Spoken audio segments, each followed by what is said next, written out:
Chapter 9. Elizabeth passed the chief of the night in her sister's room, and in the morning had the pleasure of being able to send a tolerable answer to the inquiries which she very early received from Mr. Bingley by a housemaid, and some time afterwards from the two elegant ladies who waited on his sisters.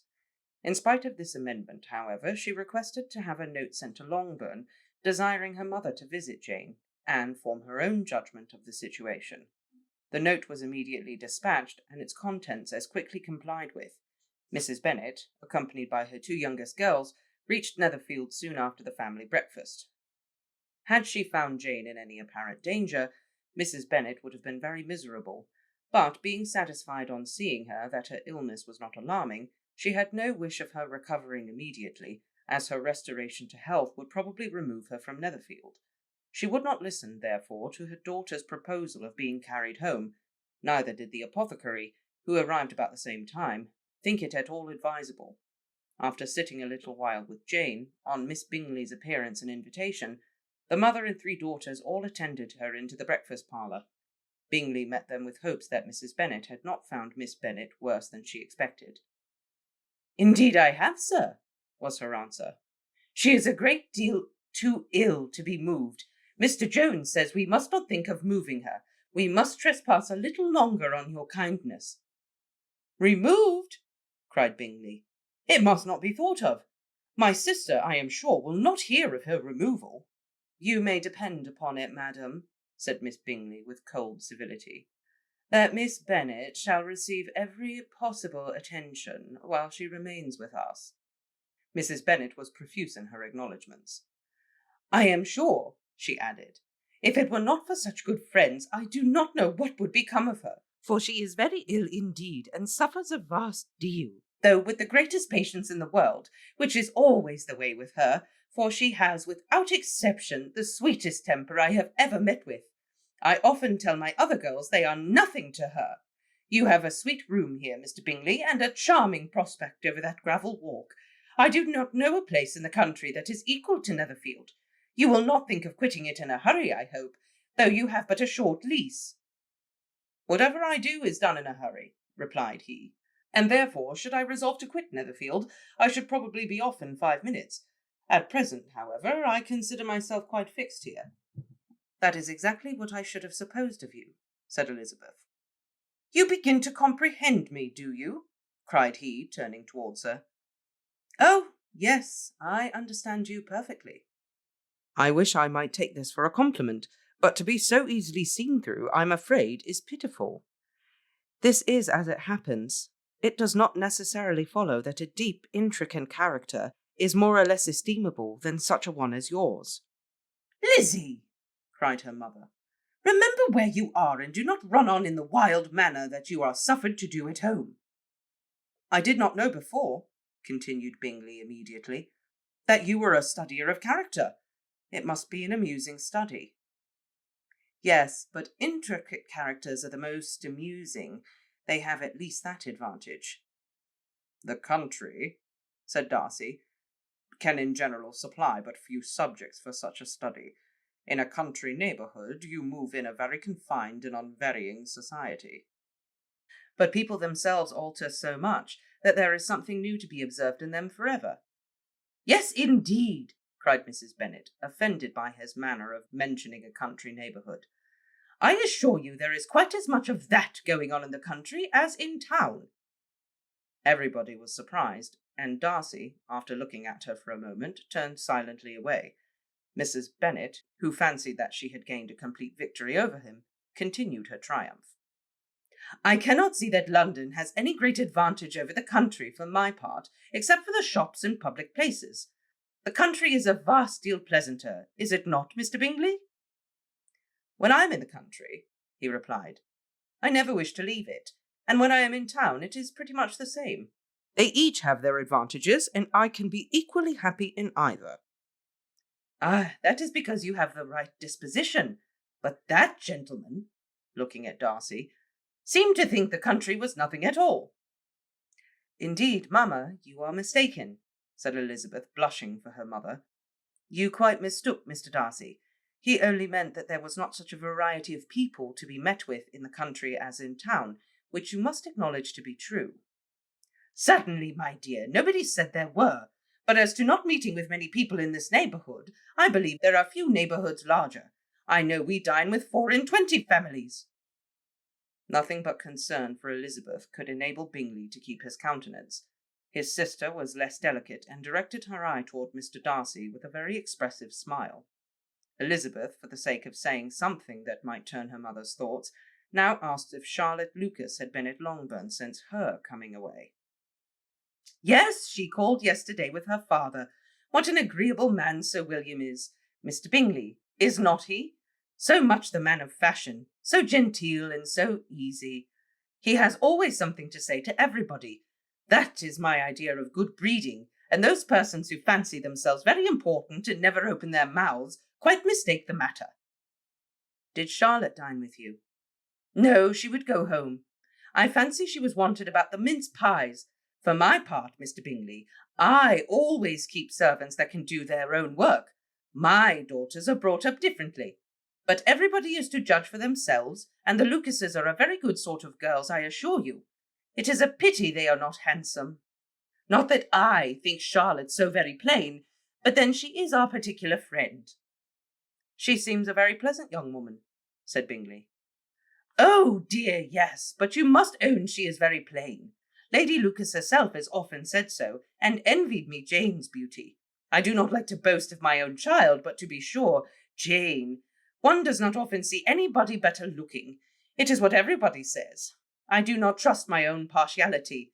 When she was only 15, there was a gentleman at my brother Gardiner's in town so much in love with her that my sister-in-law was sure he would make her an offer before we came away. But, however, he did not. Perhaps he thought her too young. However, he wrote some verses on her, and very pretty they were. And so ended his affection, said Elizabeth impatiently. There has been many a one, I fancy, overcome in the same way. I wonder who first discovered the efficacy of poetry in driving away love. I have been used to consider poetry as the food of love, said Darcy. Of a fine, stout, healthy love it may. Everything nourishes what is strong already. But if it be only a slight, thin sort of inclination, I'm convinced that one good sonnet will starve it entirely away. Darcy only smiled, and the general pause which ensued made Elizabeth tremble lest her mother should be exposing herself again. She longed to speak, but could think of nothing to say, and after a short silence Mrs. Bennet began repeating her thanks to Mr. Bingley for his kindness to Jane, with an apology for troubling him also with Lizzie. Mr. Bingley was unaffectedly civil in his manner, and forced his younger sister to be civil also, and say what the occasion required. She performed her part indeed without much graciousness, but Mrs. Bennet was satisfied, and soon afterwards ordered her carriage. Upon this signal, the youngest of her daughters put herself forward.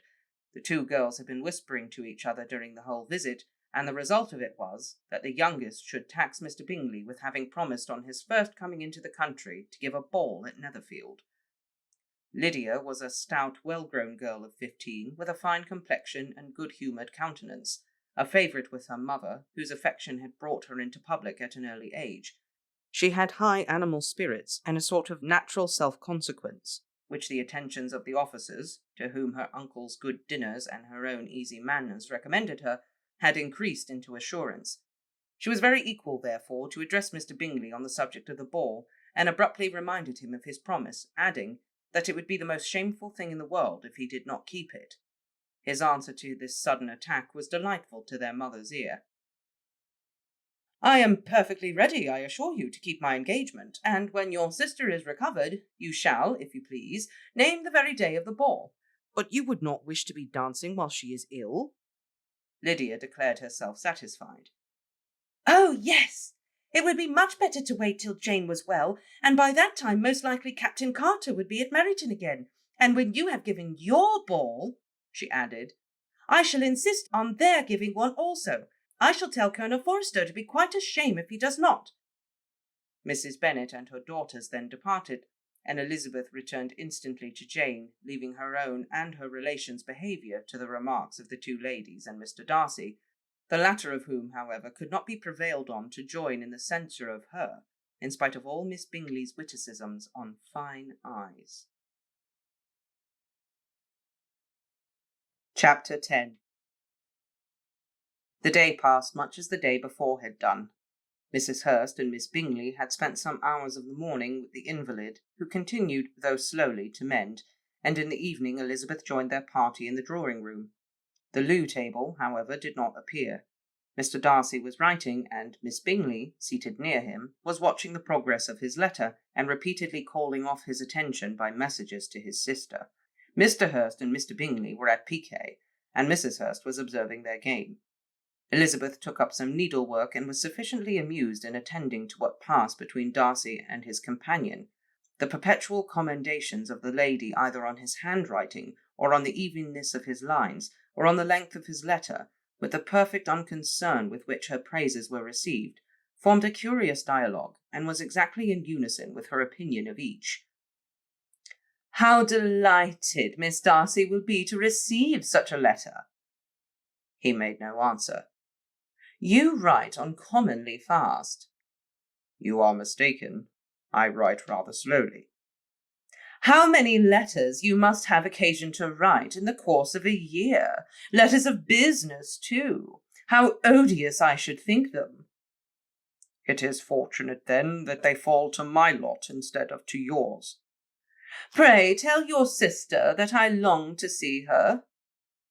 "I have already told her so once by your desire." "I am afraid you do not like your pen. Let me mend it for you. I mend pens remarkably well." "Thank you, but I always mend my own." "How can you contrive to write so even?" He was silent. "Tell your sister I am delighted to hear of her improvement on the harp, and pray let her know that I am quite in raptures with her beautiful little design for a table, and I think it infinitely superior to Miss Grantley's." "Will you give me leave to defer your raptures till I write again? At present I have not room to do them justice." "Oh, it is of no consequence. I shall see her in January. But do you always write such charming long letters to her, Mr. Darcy?" "They are generally long, but whether always charming, it is not for me to determine." "It is a rule with me that a person who can write a long letter with ease cannot write ill." "That will not do for a compliment to Darcy, Caroline," cried her brother. "Because he does not write with ease. He studies too much for words of 4 syllables. Do not you, Darcy? My style of writing is very different from yours." "Oh," cried Miss Bingley, "Charles writes in the most careless way imaginable. He leaves out half his words and blots the rest. My ideas flow so rapidly that I have not time to express them, by which means my letters sometimes convey no ideas at all to my correspondents." "Your humility, Mr. Bingley," said Elizabeth, "must disarm reproof." "Nothing is more deceitful," said Darcy, "than the appearance of humility. It is often only carelessness of opinion, and sometimes an indirect boast." "And which of the two do you call my little recent piece of modesty?" "The indirect boast, for you are really proud of your defects in writing, because you consider them as proceeding from a rapidity of thought and carelessness in execution, which, if not estimable, you think at least highly interesting. The power of doing anything with quickness is always much prized by the possessor, and often without any attention to the imperfection of the performance. When you told Mrs. Bennet this morning, if you ever resolved on quitting Netherfield, you should be gone in 5 minutes, you meant it to be a sort of panegyric, of compliment to yourself, and yet what is there so very laudable in a precipitance which must leave very necessary business undone, and can be of no real advantage to yourself or anyone else?" "Nay," cried Bingley, "this is too much to remember at night all the foolish things that were said in the morning. And yet, upon my honour, I believed what I said of myself to be true, and I believe it at this moment.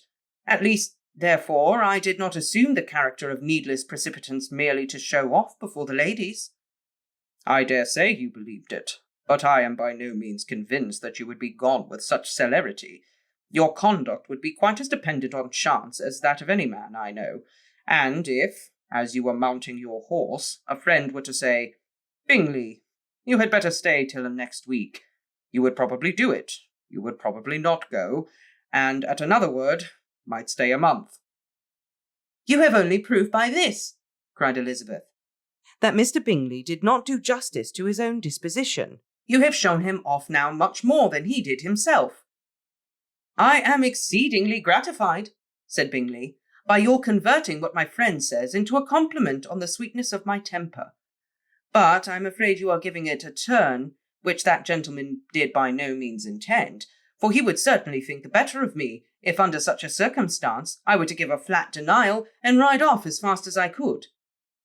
Would Mr. Darcy then consider the rashness of your original intention as atoned for by your obstinacy in adhering to it? Upon my word, I cannot exactly explain the matter. Darcy must speak for himself. You expect me to account for opinions which you choose to call mine, but which I have never acknowledged. Allowing the case, however, to stand according to your representation, you must remember, Miss Bennet, that the friend who is supposed to desire his return to the house and the delay of his plan has merely desired it, asked it without offering one argument in favour of its propriety. To yield readily, easily, to the persuasion of a friend is no merit with you. To yield without conviction is no compliment to the understanding of either. You appear to me, Mr. Darcy, to allow nothing for the influence of friendship and affection. A regard for the requester would often make one readily yield to a request, without waiting for arguments to reason one into it. I am not particularly speaking of such a case as you have supposed about Mr. Bingley. We may as well wait, perhaps, till the circumstance occurs before we discuss the discretion of his behaviour thereupon. But in general and ordinary cases, between friend and friend, where one of them is desired by the other to change a resolution of no very great moment, should you think ill of that person for complying with the desire, without waiting to be argued into it? Will it not be advisable, before we proceed on this subject, to arrange with rather more precision the degree of importance which is to appertain to this request, as well as the degree of intimacy subsisting between the parties? By all means, cried Bingley. Let us hear all the particulars, not forgetting their comparative height and size, for that will have more weight in the argument than you may be aware of. I assure you that if Darcy were not such a great tall fellow, in comparison with myself, I should not pay him half so much deference. I declare I do not know a more awful object than Darcy on particular occasions, and in particular places, at his own house especially, and of a Sunday evening, when he has nothing to do. Mr. Darcy smiled, but Elizabeth thought she could perceive that he was rather offended, and therefore checked her laugh. Miss Bingley warmly resented the indignity he'd received, in an expostulation with her brother for talking such nonsense. I see your design, Bingley, said his friend. You dislike an argument and want to silence this. Perhaps I do. Arguments are too much like disputes. If you and Miss Bennet will defer yours until I am out of the room, I shall be thankful, and then you may say whatever you like of me. What you ask, said Elizabeth, is no sacrifice on my side, and Mr. Darcy had much better finish his letter. Mr. Darcy took her advice and did finish his letter. When that business was over, he applied to Miss Bingley and Elizabeth for the indulgence of some music. Miss Bingley moved with alacrity to the pianoforte, and after a polite request that Elizabeth would lead the way, which the other as politely and more earnestly negatived, she seated herself. Mrs. Hurst sang with her sister, and while they were thus employed, Elizabeth could not help observing, as she turned over some music books that lay on the instrument, how frequently Mr. Darcy's eyes were fixed on her. She hardly knew how to suppose that she could be an object of admiration to so great a man, and yet that he should look at her because he disliked her was still more strange. She could only imagine, however, at last, that she drew his notice because there was something about her more wrong and reprehensible, according to his ideas of right, than in any other person present. The supposition did not pain her. She liked him too little to care for his approbation. After playing some Italian songs, Miss Bingley varied the charm by a lively Scotch air, and soon afterwards Mr. Darcy, drawing near Elizabeth, said to her, Do not you feel a great inclination, Miss Bennet, to seize such an opportunity of dancing a reel? She smiled but made no answer. He repeated the question with some surprise at her silence. Oh, she said, I heard you before, but I could not immediately determine what to say in reply. You wanted me, I know, to say yes, that you might have the pleasure of despising my taste, but I always delight in overthrowing those kinds of schemes, and cheating a person of their premeditated contempt. I have, therefore, made up my mind to tell you that I do not want to dance a reel at all, and now despise me if you dare. Indeed, I do not dare. Elizabeth, having rather expected to affront him, was amazed at his gallantry, but there was a mixture of sweetness and archness in her manner which made it difficult for her to affront anybody, and Darcy had never been so bewitched by any woman as he was by her. He really believed that, were it not for the inferiority of her connections, he should be in some danger. Miss Bingley saw, or suspected enough to be jealous, and her great anxiety for the recovery of her dear friend Jane received some assistance from her desire of getting rid of Elizabeth. She often tried to provoke Darcy into disliking her guest by talking of their supposed marriage and planning his happiness in such an alliance. "I hope," said she, as they were walking together in the shrubbery the next day, "you will give your mother-in-law a few hints when this desirable event takes place as to the advantage of holding her tongue, and if you can compass it, do cure the younger girls of running after the officers. And, if I may mention so delicate a subject, endeavour to check that little something bordering on conceit and impertinence which your lady possesses." "Have you anything else to propose for my domestic felicity?" "Oh, yes. Do let the portraits of your uncle and Aunt Phillips be placed in the gallery at Pemberley. Put them next to your great-uncle the judge. They are in the same profession, you know, only in different lines. As for your Elizabeth's picture, you must not attempt to have it taken, for what painter could do justice to those beautiful eyes?" "It would not be easy, indeed, to catch their expression, but their colour and shape, and the eyelashes, so remarkably fine, might be copied." At that moment they were met from another walk by Mrs. Hurst and Elizabeth herself. "I did not know you intended to walk," said Miss Bingley, in some confusion lest they had been overheard. "You used us abominably ill," answered Mrs. Hurst, "running away without telling us that you were coming out." Then, taking the disengaged arm of Mr. Darcy, she left Elizabeth to walk by herself. The path just admitted 3. Mr. Darcy felt their rudeness and immediately said, "This walk is not wide enough for our party. We had better go into the avenue." But Elizabeth, who had not the least inclination to remain with them, laughingly answered, "No, no, stay where you are. You are charmingly grouped and appear to uncommon advantage. The picturesque would be spoiled by admitting a 4th. Goodbye." She then ran gaily off, rejoicing as she rambled about, in the hope of being at home again in a day or 2. Jane was already so much recovered as to intend leaving her room for a couple of hours that evening. So, life at Netherfield is just chugging along. Things are going. Yeah, it's going. Mrs. Bennet is, highly embarrassing. Yes. I kind of was playing with this in my mind. Is she just dumb? Or is she, manipulative and, scheming? And is this all part of her greater plan? But I think we got our answer with this one. She just didn't understand what was going on. She straight up, as much as I hate her, I did kind of feel bad for her. Watching this interaction with her and the Bingleys and Elizabeth, it was cringy. Yeah, it was. It was so cringy because you could just feel everyone was just like, oh my god, this woman is so rude. She's so... And she doesn't understand what I'm trying to tell her. Right, and she's just... And even Elizabeth is like, Mom. No, I think what you meant... Yeah, Elizabeth... Trying to save the situation. She's just not working with her. No.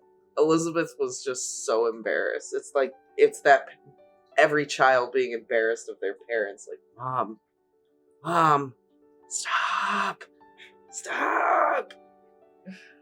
And then Lydia, too, being the same exact way, just like, say, oh, are you going to have a ball at Netherfield, right? Like, just, oh. We dine with 3 and 20 families. Everyone else is just like, oh my god, that's a weekend for us. Yeah. Mr. Darcy's sitting there like, I do that. I see that many people in a single evening, even if I don't want to. I know. Darcy's just like, must be nice. And Miss Bingley just kissing Darcy's butt hardcore. I love Darcy's reaction to it, though. Oh, you're such a fast writer. You are mistaken. I write rather slowly. he cracked me up the whole time. How is your sister? Blah blah blah blah blah. Fine. Like, yeah, fine. Oh, Just the same as when you asked me the last 20 times in the last 2 days. Do tell her in your letter that I long to see her. Oh, it seems I've ran out of ink. I'm sorry. No. Your desire to see her. Maybe you should just tell her yourself or something. I'll have to wait till my next correspondence to tell her. And then when I cannot do your response justice. Yeah. I'll have to wait till my next response to tell her. And then what was it?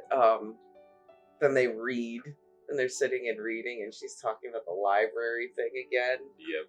And she picks up the second volume of the book Darcy is reading. Like, and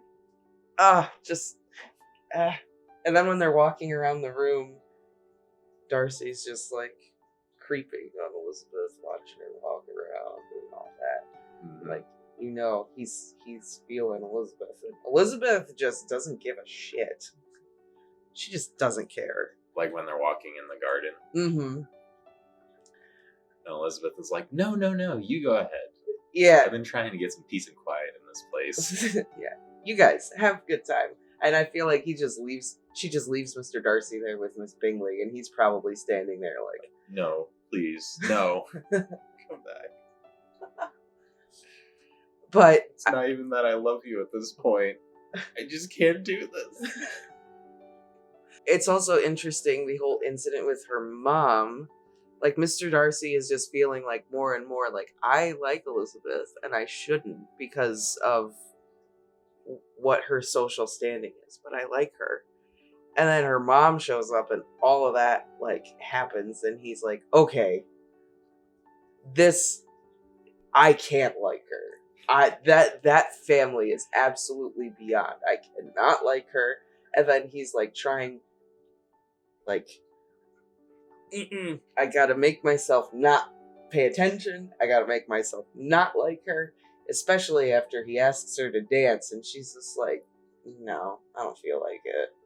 It's like, don't you feel like dancing right now? I would like to dance. It's the most awkward, like, so socially awkward.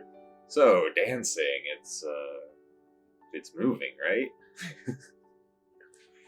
Would you like to, do that? flail our arms with each other? Well, and then she just shoots him right down with what he said about her. She was just like, well, anyone who's just barely agreeable, I don't know if you want to dance with someone like that. A little chink in Mr. Bingley's armor. He's getting a little angry with them. Oh, and they were picking on him? Yeah. Yeah. Save your disputes when I'm out of the room. I know. That just felt like very much like they were just burning him left, right, and center. Darcy was just like ripping him apart about his contradictory nature until Mr. Bingley was like, I can't take it anymore. I know. Stop it! Mr. Bingley. My thoughts just come too rapidly. I can't express them properly on paper. That's all. It's not that I can't put together a complete sentence. I have too many sentences being completed at the same time. And then Darcy's like, that sounds a little braggy to me. And then they talk about, like the intricacies of character and stuff. And Elizabeth pretty much tells him, like, point blank, like, being an overly complex person or not, blah blah blah, it doesn't kind of really matter as long as you pretty much are like a good person, a nice